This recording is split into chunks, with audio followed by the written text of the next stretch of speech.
प्रेम लग्नानंतरचे part 1. Sayali तशी कामात एकदम तरबेज होती, त्यामुळे तिचे बोलणे सुद्धा रोखठोक होते. तशी असली तरी आईवडिलांचे ती ऐकत होतीच. आज सायलीला पाहायला पाहुणे येणार होते. कॉलेजमध्ये देखील अभ्यासात आणि स्पोर्ट्समध्ये नावाजलेली अशी ही सायली देवधर आता एका कंपनीत उच्च पदावर होती. सगळं काही छान चालू होतं. मग घरचेही लग्न ठरवण्यासाठी जवळजवळ 1 वर्षापासून मागे लागले होते आणि आत्ता ती कशी तरी तयार झाली होती. म्हणजे थोडक्यात येणारे स्थळ हे पहिलेच होते. आज तिने ऑफिसमधून सुट्टी घेतली होती. ती आरशासमोर तयार होत होती, पण तिला पाहायला येणारेत या विचाराने तिला खरं वाटत नव्हतं की ती यासाठी तयार झाली आहे. पण तिच्या आयुष्यात असं कोणी नव्हतं, त्यामुळे घरच्यांना आता काय सांगावं असं कारण नसल्याने ती तयार झाली होती. तसे कॉलेजमधले फ्रेंड्स अजूनही कॉन्टॅक्टमध्ये होते, पण असं प्रेमात वगैरे ती कधी पडली नव्हती. त्याला कारणही असं होतं की समोरच्या माणसाला ती प्रत्येक वेळी क्रॉस करायला पाहिजे. मग कोणाबरोबर जास्त तिचं पटत नसायचं. सायली, आवरलं की नाही तुझं? किती वेळा ग? इतक्यात पाहुणे येतील, आई बोलली. हो आलेच ग, आणि पाहू दे जरा, वाट पाहिली तर काय बिघडतंय, सायली म्हणाली. अगं काय बोलतेस, तुझं लग्न झाल्यावर कसं होणार आहे ना, देव जाणे, आई म्हणाली.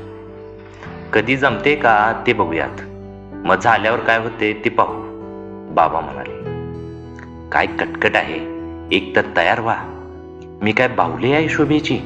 हे असं बस, हे असं उठ, हे कर ते कर, काय ग तू? मग शोधायचा होता जसा तुला हवा तसा, म्हणजे हा घाट घालावा लागला नसता, आई म्हणाली. बघ आता ठीक आहे, कशी वाटतेय मी? हो छानच, आणि माझ्यासोबत किचनमध्ये चल, मी सांगते तसा चहा आणि पोहे बनव. काय, आता हे पण मीच करायचं? अरे देवा, सायली वैतागत आईसोबत किचनमध्ये आली. काय ग आई, असा का कार्यक्रम नसतो की मुलींनी मुलाच्या घरी जायचं आणि मुलाने चहा कॉफी पोहे काय असेल ते बनवायचं? यातून मुलाला किती काय येतं हे पण कळालं असतं ना. धन्य आहे तुझी, आपण तुझ्या मुलीच्या वेळेस असंच करू. हां बघ, छान आयडिया आहे ना. हो, तू आधी चहा ठेव, ते पाणी ठेव मोजून. मनात नसताना आज किचनमध्ये देखील काम करावं लागत होतं, आणि ते सुद्धा साडी घालून. तिने छान स्काय ब्लू कलरची साडी घातली होती, दिसतही छान होती. तोपर्यंत बाहेरून बाबांचा आवाज आला. अहो पाहुणे आलेत, बाहेर या. बघ आले सुद्धा. म्हणून घाई करत होते मी. आता बाकीचे पहा, तोपर्यंत मी पाणी देऊन येते, आणि बाहेर आल्यानंतर जास्त बोलू नकोस. हो ग, किती सूचना, एवढ्या सूचना तर ऑफिसमध्ये पण देत नाहीत. बापरे, अवघड आहे हे, पहिलं आणि शेवटचं. मग नाही लग्न झालं तरी चालेल, सायली स्वतःशीच बोलत होती. बाहेर बसलेल्या सर्वांचे बोलण्याचे आवाज येत होते. एकमेकांबद्दल माहिती विचारली जात होती. तसं तर त्या लोकांनी मुलाचा फोटो पाठवलेला, पण सायलीने तो पाहिला नव्हता. कारण फोटोमध्ये प्रत्येक व्यक्ती चांगली दिसते, आणि समोरासमोर पाहायचा आहे तर फोटो कशाला पाहायचा, असं म्हणून हातात दिलेला फोटो तिने पाहिलाच नाही. सायली चल, तुला बाहेर यावं लागेल.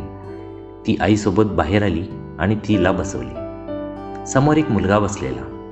पहिल्यांदा तिला तोच आहे असं वाटलं, पण तेवढ्यात त्या मुलाच्या आईनेच सांगितले, हा विशाल, सागरचा मोठा भाऊ. सागर जरा फोनवर बोलतो आहे, ऑफिसमधून महत्त्वाचा कॉल आहे ना. तू काय करतेस? मी जॉब करते ॲज अ मार्केटिंग मॅनेजर, तिने स्माईल करत उत्तर दिले. अय्या, हो का? सागर पण असंच मार्केटिंग मॅनेजर म्हणूनच जॉब करतो आहे, छानच की. तिला सर्वांकडे खोटं स्माईल करून पाहता पाहता गाल दुखू लागलेली. एवढ्यात सागर बाहेरून आत आला. अरे या ना, बसा. तो समोर येऊन बसला, पण आईने सांगितलं होतं खाली पाहायचं, म्हणून ती खाली पाहत होती. त्यामुळे सागरलाही तिचा चेहरा दिसत नव्हता. त्यातूनही कोण मुलगा आहे हे पाहण्यासाठी तिने चेहरा त्याच्याकडे वळवला. तसा तिला शॉक बसला. अरे देवा, हा काय करतोय इथं? म्हणजे हा येणार होता म्हणून मी आवरून बसले? Unbelievable, I hate this guy. मी याचं नाव न पाहता, फोटो न पाहता किती मूर्खपणा झालाय. तिच्या चेहऱ्यावरचे झटक्यात एक्सप्रेशन्स बदलले. चेहऱ्यावर भयंकर राग होता आणि त्याची ही काही वेगळी अवस्था नव्हती. हिला पाहायला आलोय मी आधी का नाही पाहिला हिचा फोटो? तिथून पटकन निघून जावं असं दोघांनाही वाटत होतं, पण असं करता येणार नव्हतं. एवढ्यात त्याचे बाबा म्हणाले, जा ना, तुम्हाला दोघांना एकमेकांसोबत बोलायचे असेल तर जाऊ शकताय. हो, दोघेही नाखुशीने म्हणाले आणि तिच्या रूममध्ये आले. तसे तिने दार लावले. ए, दार काय लावतेस? इथं तुझ्यासोबत जीव घुटमळतोय माझा. ए हॅलो, बाहेर आवाज जाऊ नये म्हणून लावलाय मी तो. आणि तू आला आहेस हा माझ्या घरी, मी नव्हतं बोलावलं. काय? आणि तू येणार होतास आधी. जर का मला माहिती असतं तर थांबलेच नसते घरी. ए, मला काय हौस नाही तुझ्या घरी यायची. आधी माहिती असताना तर आलोच नसतो. मोठी लग्न करायला आली आहे. ए, मी ना तुझ्या सावलीची पण लग्न करणार नाही.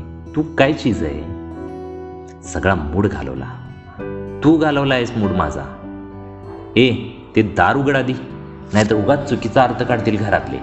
तुला तर मी एक सेकंद सहन करू शकत नाही. आयुष्य तर दूरची गोष्ट आहे. मी तर 0 सेकंद सुद्धा तुला सहन करू शकत नाही. 1 सेकंद काय घेऊन बसलास? बोलतोय. तो तिथून हळूवार दार उघडून बाहेर निघून जातो. सर्वांसमोर पुन्हा खोटी स्माईल घेऊन. ती रागात गॅलरीमध्ये जाऊन थांबलेली. अगं, इथे काय करत आहेस? चल, त्यांना पोहे वगैरे सर्व कर. मी नाही करणार आता तर अजिबातच नाही. अगं, वेळ लागलंय का?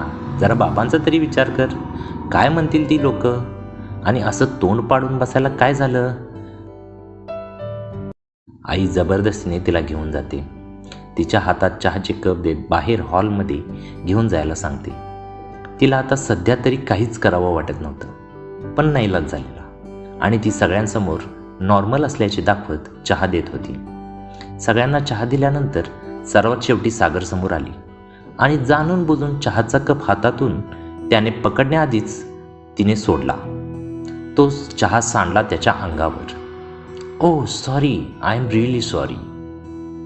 अगं, काय करतेस सायली? आई बोलली. अहो, चुकून झालं असेल. ठीक आहे, होतं असं कधी कधी, सागरची आई म्हणत होती. पण हे चुकून झालं की नाही हे सागरलाच माहिती होतं. तोवर आईने पोहे आणले आणि तिनेच सर्वांना दिले. सायली मात्र लांब उभी राहून त्याला खुन्नस देत होती. कसाबसा तो पाहण्याचा कार्यक्रम संपून ती मंडळी फोन करून सांगतो असं म्हणत निघून गेली. त्यांचं काय उत्तर असणार आहे हे सायलीला आधीच माहिती होतं, त्यामुळे ती खुश होती. बेडरूममध्ये जाऊन मस्तपैकी आनंदाने नाचत गाणं गुणगुणत होती. काय ग, घरी आलेल्या पाहुण्यांशी असं वागतात? इतकं सांगूनही तू करायचं तेच केलंस. मग आधीच नाही म्हणायचं होतं ना. आता कशाला पसंत करतील ते तुला? आई चिडचिड करत होती. Don't worry, chill I. अगं, नको पसंत करू दे. तसेही मी विहिरीत जीव देईन, पण त्या मुलाशी कधीच लग्न करणार नाही. का? म्हणजे काय वाईट आहे त्या मुलात? दिसायला चांगला आहे, चांगली नोकरी आहे, घरचं चांगलं आहे. हो असेल, पण एक चांगली गोष्ट नाही आहे, ते म्हणजे मॅनर्स, जे मला माहीत आहे. जो मुलगा मुलींचा रिस्पेक्ट करत नाही त्याचा मी रिस्पेक्ट करत नाही. तुला ग काय माहीत त्याच्याबद्दल? अगं, कारण तो आमच्याच कॉलेजमध्ये होता. तोही माझा पक्का दुश्मन. माझी चप्पल पण त्याच्याशी लग्न नाही करायची. अगं सायली, इतका आगाऊ नसावं एका मुलीने. कसं होणार आहे तुझं देवालाच ठाऊक. आपण चांगले शिकवायला जावं तर आम्हालाच शिकवते. आई शेवटी वैतागून निघून जाते. सागर घरी पोचताच पहिला फ्रेश होतो आणि बेडवर बसतो. तिचा चेहरा सारखा समोर येत होता आणि तो आला की त्याला भयंकर चिड येत होती. तो पाहायला गेलाच का या विचाराने त्याचं डोकं दुखू लागलेलं. घरी येताच त्याच्या आईने त्याला कॉफी आणून दिली. काय रे, चांगली होती ना तशी ती मुलगी?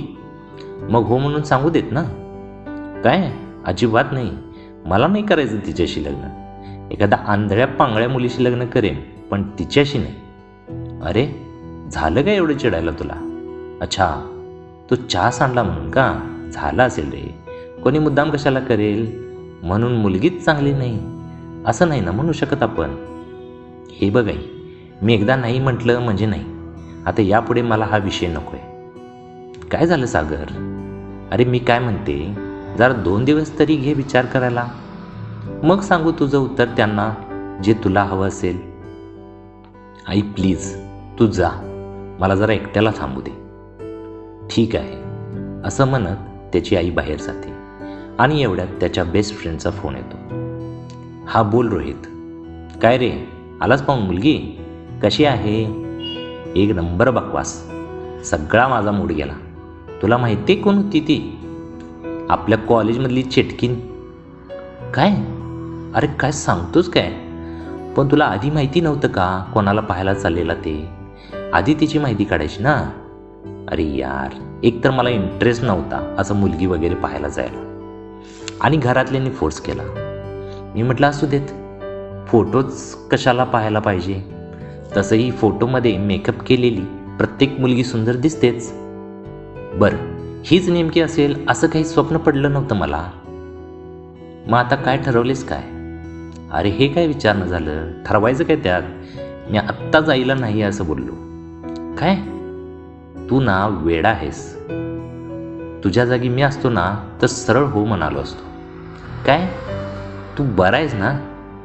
म्हणजे तुला माहिती आहे कॉलेजमध्ये आमची कशी तू मे होती, आणि आता काय घरात आयुष्यभर तेच करायचं? इथं तिला मी 1 सेकंद नाही सहन करू शकत. तसं नाही रे, पण म्हणजे बघ, मला असं म्हणायचं आहे, तिने तुला कॉलेजमध्ये किती त्रास दिलाय आठव. हीच वेळ आहे तिला धडा शिकवायची. लग्न झालं ना की तिची तिला जागा दाखवायची, मग ठिकाणावर येईल. नाही ते सगळं ठीक आहे, पण तू काय ठरवले? का मला बकरा बनवायचं? बघ, मी फक्त सांगतोय, शेवटी निर्णय तर तूच घेणार आहेस. पण तुझ्या जागी जर मी असतो ना तर तिला पाय धरायला लावले असते लग्न केल्यानंतर. अशी अवस्था केली असती, ते पण तिच्यात जरा जास्तच घमेंडी आहे म्हणून. बघ विचार कर, रोहित सांगत होता.